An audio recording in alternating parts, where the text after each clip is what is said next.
Hi, my name is Lexi Keaton, and today we're highlighting women in STEM.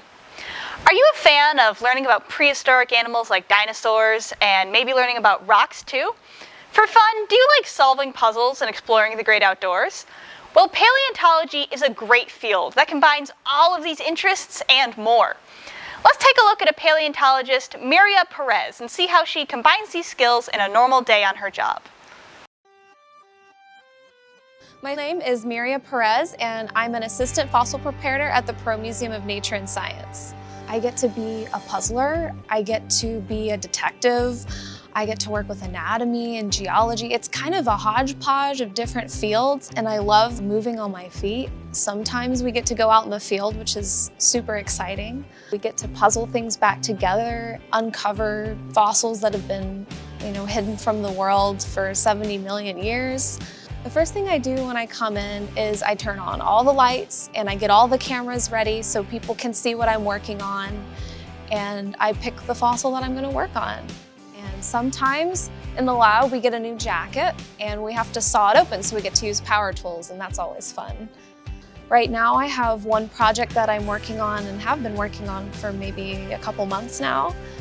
This encasing, which has a fossil inside of it, is from a Pachyrhinosaurus, and I'm separating those layers so we can puzzle it back together. I am uncovering fossils of all kinds, and for right now, Alaskan fossils for research so we can better understand our Earth's history, which is important for our Earth's future.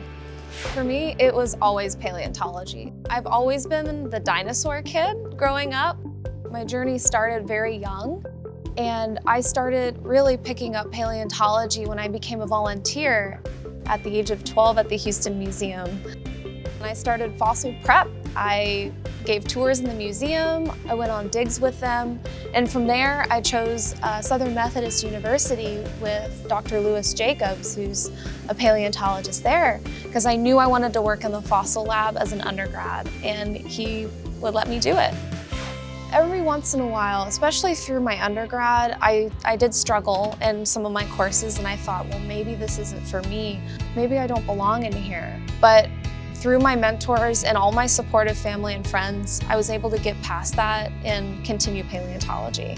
Everyone has failures, especially scientists, because that's part of the scientific method, is you try again and you try to do better. We need to stop the stigma that the more things that you add to your plate, the better you are, which is not the case because you're stretching yourself so thin. So we need to stop that because it's really harmful to people's mental health. STEM can be for anybody. If you're passionate about something or interested, find a mentor and see if you like the subject. Mentors can see your passion and they can know how to direct you to opportunities that you may not think about. And it is an amazing relationship that you can have with somebody for a lifetime. If she sees me preparing fossils, then she can be a paleontologist. So, are you ready to start exploring fossils for yourselves? Las Vegas is actually a great place to find Ice Age fossils. Can you believe this place ever used to be cold? Tule Springs Fossil Bed and our newest state park, Ice Age State Park, are a great way to start looking for some of those fossils. But remember, a good scientist always leaves those fossils behind for others to check out as well.